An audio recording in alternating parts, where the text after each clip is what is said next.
কি কিছু হচ্ছে? হ্যাঁ, এটা বয়ানে পরে করুন,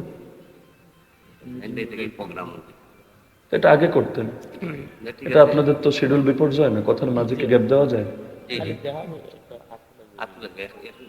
এভাবে তো হয় না। কই উনি কোথায়?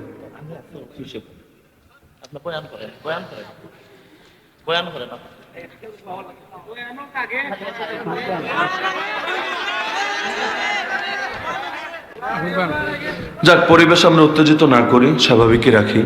যদি আমার ব্যক্তিগত একটা সমস্যা হলো, বয়ানের মাঝে একটু সামনেও এদিক সেদিক হলে আমি আর কথা বলতে পারি না। এটা আমার ব্যক্তিগত একটা দুর্বলতা বা সমস্যা। দেখেন না, মাইকের সমস্যা নিয়েও শুরুতে আমি বলে দিলাম, কারণ মাঝখানে এদিক সেদিক হলে আমার কথার গতি থাকে না। এটা তো ট্যাপ রেকর্ডার না, চাপ একটা দিয়ে দিলাম, অটো চলবে, ফিতা আটকাবে, আটকালে আবার টাইনা টাইনা খুইলা দিলে আবার সামনের গতিতে যাবে। তো এখন পরিবেশের দ্বারাই আসলে কথা আসে, পরিবেশ এদিক সেদিক হলে কথার গতি নষ্ট হয়ে যায়। তো যাই হোক, লম্বা চড়া আলোচনা করবো না, আমি অল্প কথায় শেষ করবো। মেহমানকে নিয়ে আসেন ইনশাআল্লাহ। এগুলো আমি কিছু বলি না, আমি বলেছি আমার ব্যক্তিগত দুর্বলতা, কথায় একবার গ্যাপ পড়লে আমি কথা বলতে পারি না।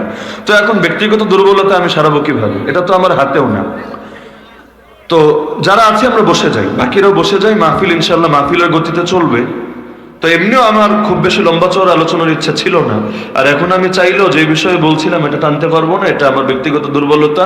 কর্তৃপক্ষের কাছেও বলি যে আল্লাহর জন্য আমাকে ক্ষমা করে দিয়েন, বাকি আগামী থেকে হয়তো আমাকে দাওয়াত দিয়েন না, অথবা দিলে এই পরিবেশগুলো আগ থেকে ঠিক রাখার চেষ্টা করেন। কারণ কার কেমন আওয়াজ না করি, কার কেমন তবিয়ত এটা আমরা সকলেই জানি। আমরা আমাদের মুরব্বীদের খেদমত যখন করি, জেলখানায় করেছি আর বাইরেই করেছি, যখনই করেছি মুরব্বীদের মেজাজ বুঝে বুঝে আমরা খেদমত করি।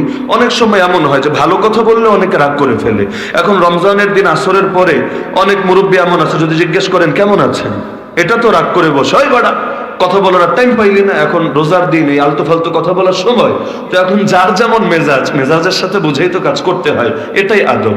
একজন মুরব্বী যেই কাজে খুশি হয় আর একজন দেখা যায় সেই কাজে বেজার হয়। তো প্রত্যেকের মেজাজ বুঝে যদি আমরা আয়োজন করি, এতে দিনের ফায়দা হবে ইনশাআল্লাহ। তো নামাজ নিয়ে আর দুই একটা কথা বলি, সিলেট কর্তৃপক্ষের অনুরোধ রক্ষার্থে, না হলে এটা আমার জন্য আসলেই বেশ একটা কষ্টের ব্যাপার, বা আমার জন্য বেশ বড় একটা বোঝা। যেহেতু নামাজ নিয়ে কথা হচ্ছিল, আল্লাহ রাসূল সাল্লাল্লাহু আলাইহি ওয়াসাল্লাম যেহেতু নামাজকে ঈমানদার আর কাফেরের মধ্যে পার্থক্যকারী একটা গুণ বলে উল্লেখ করেছেন, তা আমরা কি চাই যে আমাদের নাম ঈমানদারের লিস্টে থাক না কাফেরদের লিস্টে থাক? তো এটা ঠিক যে হানাফি মাযহাবের ফতোয়া এটা না যে এক ওয়াক্ত নামাজ পড়লো না বাস বেঈমান হয়ে গেল, কাফের হয়ে গেল। তবে এটাও ঠিক যে যে ব্যক্তি নামাজ ত্যাগ করলো সে কাফেরদের মতো একটা আচরণ করলো, কাফেরদের মতো একটা কাজ করলো। একজন মানুষ মুসলমান হয়ে সে ইসলামের আদর্শকে ধারণ করবে, এটাই দ্বীনের কথা। কিন্তু মুসলমান নাম ধারণ করে যদি কাফেরদের আদর্শকে ধারণ করে, তাহলে মুসলমান নামের সার্থকতা থাকে কোথায়? নামের লাজিবা থাকে কোথায়? তো যেহেতু আমরা মুসলমান, আমাদের প্রতিটা কাজের মধ্যে ঈমান আর ইসলামের স্বাক্ষর থাকা উচিত নাকি উচিত না?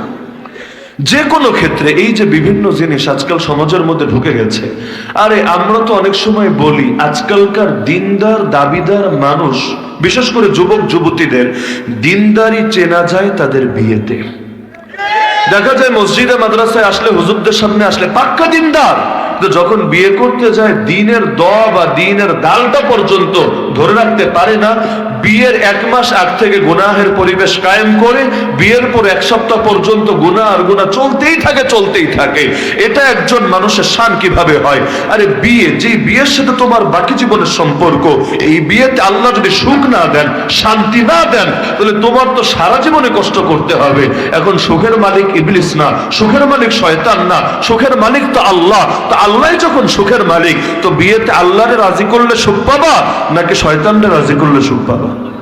কিন্তু এই যে বিয়েতে গায়ে হলুদের নামে, গান বাজনার নামে, নারী পুরুষের অবাধ ফ্রি মিক্সিং এর নামে, অথবা বিয়েকে কেন্দ্র করে যৌতুক বলেন, অথবা বরযাত্রীর অস্বাভাবিক চাপ ফ্যামিলির উপর চাপিয়ে দেওয়া বলেন, অথবা বিয়ের পরেও ছবি সোশ্যাল মিডিয়ায় পোস্ট করা বলেন, অথবা হানিমুনে গিয়ে এগুলো নিয়ে বিভিন্ন রকম রং তামাশার উস্কানি সমাজে ছড়িয়ে দেওয়া বলেন, যত ধরনের গুনাহ ছড়িয়ে আছে এক বিয়ের সাথে, এই বিয়েতে বরকত আসবে কেমনে? আগের চাইতে বিয়েতে খরচ বেড়েছে, কিন্তু সংসার ভাঙার হারও বেড়েছে। কিসের জন্য?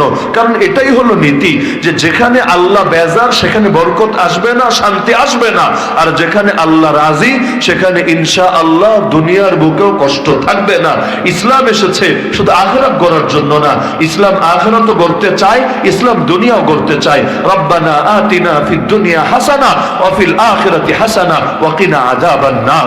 এজন্য তো আল্লাহ দোয়াই শেখালেন, আল্লাহ দুনিয়ার বুকেও শান্তি দেন, কল্যাণ দেন, আখিরাতের বুকেও কল্যাণ দিয়েন, আর জাহান্নামের আযাব থেকে আমাদেরকে বাঁচিয়ে দিয়েন। তো যেহেতু মুসলমান, প্রতিটা কাজের মধ্যে ঈমান আর ইসলামের প্রকাশ থাকবে, এটাই যাতে আমাদের শান হয়।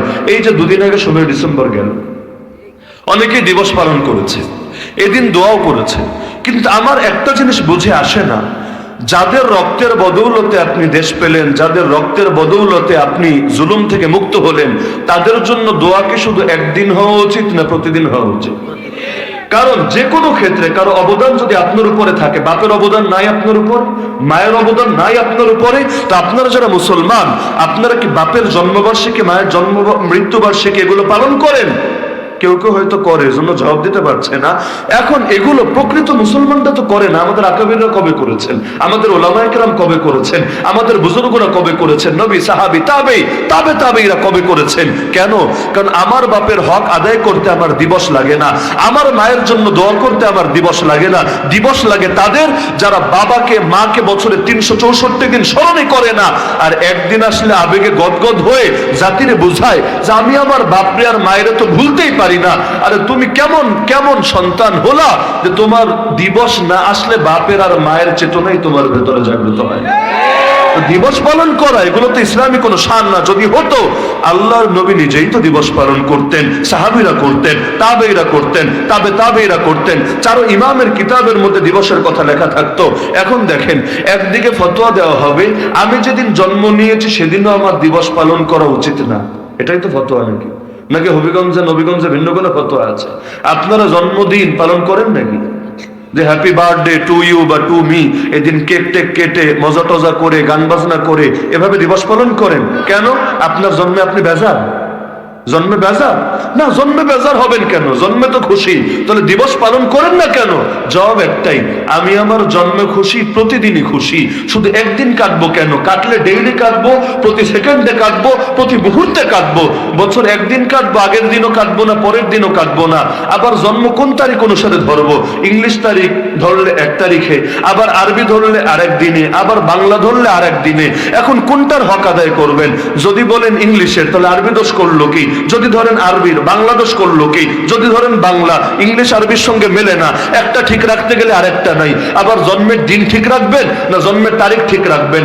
দিন ঠিক রাখতে গেলে তারিখ ঠিক থাকে না, তারিখ ঠিক রাখতে গেলে দিন ঠিক থাকে না, সব দিকেই তো ভেজাল। এখন মাথার দিকে টান দিলে পা খুইলা যায়, পায়ের দিকে টান দিলে মাথা খুইলা যায়। তো এরকম শর্ট জিনিস নিয়ে টানা হাঁচড়া করার দরকারটাই বাকি।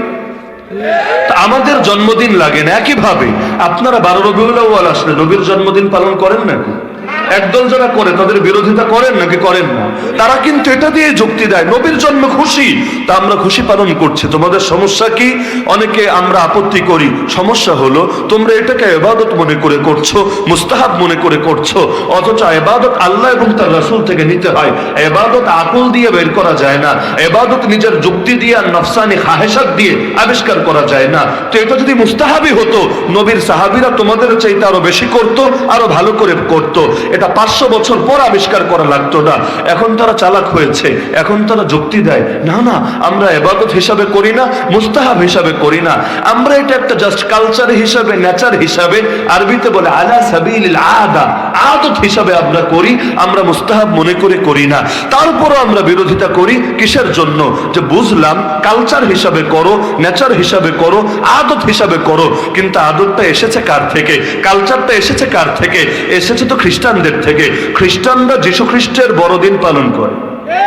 বড়দিন মানে কি? আগের দিনটাও ছোট, পরের দিনটাও ছোট, এই দিনটা সাইজে বড় না, না এই অর্থে বড়দিন না। বড়দিন মানে হলো এই দিন তাদের ভাষ্য অনুসারে নবী ঈসার জন্ম হয়েছে। যদিও নবী ঈসার জন্ম আসলে ঠিক কোন তারিখে হয়েছে এটা নিয়ে আজও পর্যন্ত ইতিহাসবিদরা একমত হতে পারে নাই, কিয়ামত পর্যন্ত হয়তো পারবে না। তো এখন জন্ম কোন দিন হয়েছে জানে না, তারপরও ধরে নিয়েছে 25শে ডিসেম্বর। এই তো আজকে 18 ডিসেম্বর, বেশি দিন বাদ নাই, 1 সপ্তাহ পরে আসছে। এদিন তারা পালন করবে। বাংলায় বলে বড়দিন, ইংলিশে বলে ক্রিসমাস ডে, আরবিতে কি বলে জানেন? আরবিতে বলে ঈদে মিলাদুন নবী। ঈদে মিলাদুন্নবী শব্দটা পৃথিবীতে মুসলমানরা প্রথম ব্যবহার করে নাই। আপনার সন্দেহ থাকলে ডিকশনারি দেখেন আপনি। ঈদে মিলাদুন্নবী শব্দটা প্রথম ব্যবহার করেছে কারা? খ্রিস্টানরা। এখানে নবী মানে আমার নবী না, নবী মানে নবী ঈসা আলাইহিস সালাম। ঈদ মানে খুশি, আনন্দ, উৎসব, মিলাদ মানে জন্ম, আর নবী দ্বারা তারা উদ্দেশ্য নিয়েছে যিশু বা নবী ঈসা আলাইহিস সালাম। তো নবী ঈসার জন্ম উপলক্ষে যে উৎসবের দিন, আনন্দের দিন, এটাকেই বলে তারা ঈদে মিলাদুন্নবী। এখন তো মুসলমানরাও এই শব্দকে ব্যবহার করে ভিন্ন অর্থে। তো সর্বপ্রথম করতো তারা, তাদের থেকে নিয়েছিল কিছু শিয়াপন্থী লোকেরা, বিশেষ করে মিশরের উবাইদি আর ফাতিমি সাম্রাজ্য, যারা ক্ষমতায় ছিল কিন্তু তারা শিয়া মতাবলম্বী ছিল। তারা মোট 5টা দিবসকে আবিষ্কার করেছিল যে তোমরা একজনের জন্য বড়দিন মানাও, আমরা 5 জনের জন্য বড়দিন পালন করব। একজন হলো রাসূলুল্লাহ সাল্লাল্লাহু আলাইহি ওয়াসাল্লাম, একজন আলী রাদিয়াল্লাহু আনহু, একজন ফাতিমা রাদিয়াল্লাহু আনহা, একজন হাসান রাদিয়াল্লাহু আনহু, একজন হোসেন রাদিয়াল্লাহু আনহু, যেটাকে এক শব্দে বলে পাক পাঞ্জাতন। শোনেন না জীবনে? পাক পাঞ্জাতন, পুণ্যাত্মা, মহান 5 জন পুণ্যাত্মা, পবিত্র ব্যক্তিত্ব। এই 5 জনের জন্য আলাদা আলাদা 5টা হ্যাপি বার্থডে আবিষ্কার করে ফেলেছিল। পরবর্তীতে কিছু সুন্নি আলেমও তাদেরকে দেখে প্রভাবিত হয়েছিল। মানুষ অনেক সময় দেখে দেখে প্রভাবিত হয়, অনেক সময় ভালো মানুষও এমন কিছু করে বসে যেটাকে অন্যরা সমর্থন করতে পারে না, এর সঙ্গে একমত হতে পারে না। এ কারণেই আমাদের জন্য মানদণ্ড হলো আল্লাহ রাসূল সাল্লাল্লাহু আলাইহি ওয়াসাল্লাম, অন্য কেউ না। যার আদর্শ সিরাত এবং সুরাত মেলে নবীর সাথে, সে আমাদের জন্য আদর্শ থাকে। কিন্তু কোন একটা বিষয়েও কেউ যদি নবীর আদর্শ থেকে সরে যায়, যে নবীর আদর্শ একটা কিন্তু বড় হুজুর, বড় পীর, তার আদর্শ আরেকটা, সেই ক্ষেত্রেও নবীকে মানতে হয়। আমাদের উস্তাদ মাওলানা আব্দুল মালিক হাফিজাহুল্লাহ প্রায় সময় দর্শের মধ্যে বলতেন, শোনো, তোমরা কখনোই এই মার্কাজুদ দাওয়ায় তোমরা এসেছো মুহাক্কিক হওয়ার জন্য, অন্ধ হওয়ার জন্য না। সুতরাং আমার কোনো ভুলকেও তোমরা দলিল বানাবা না। খবরদার, আমি তোমাদের কাছে এটা স্পষ্ট বলে দিচ্ছি, কিয়ামতের দিন আবার এটা বলবা না যে আমার হুজুরে ভুল করেছে তাই আমি অটো হুজুরের অনুসরণ করেছি। না, যেটা ভুল সেটা ভুলই। ইত্তাকু জাল্লাতাল আলিম, তোমরা আলেমের পদস্খলন থেকে বেঁচে থাকো। কারণ এমন কোনো ঘোড়া নাই যে ঘোড়া আসার খায় না, এমন কোনো মোটরসাইকেল আরোহী নাই অধিকাংশের ক্ষেত্রেই যে আসার 2-1 বার খায় না, টুকটাক অ্যাক্সিডেন্ট করে না। একইভাবে এমন আলেমও খুঁজে পাওয়া সম্ভব না যে আলেমের 1টা 2টা 10টা 20টা ভুল থাকবে না। যত বড় ব্যক্তিত্ব হোক, একেবারে ইমাম হোক, মাযহাবের ইমাম, তাদেরও কিছু ফতোয়া এমন থাকে যেটা তাদের শাগরেদরাই কবুল করে না। কারণ কোরআন এবং সুন্নাহ সবকিছুর উপরে, অন্য কোনো কিছুকে উঠানো যায় না কোরআনের উপরে। এটা উঠিয়েছিল ইহুদিরা আর খ্রিস্টানরা। এজন্য আল্লাহ কোরআনে বলেন, ইত্তাখাযু আহবারাহুম ওয়া রুহবানাহুম আরবাবাম মিন দুনিল্লাহ, তারা আল্লাহকে বাদ দিয়ে নিজেদের পীর আর আলেমদেরকে রব বানিয়ে নিয়েছে। কিভাবে? আল্লাহ নবী নিজে ব্যাখ্যা দিয়েছেন। তারা দেখতো আল্লাহ করেছেন হারাম, কিন্তু তাদের কোনো হুজুর বলে ফেলেছে হালাল।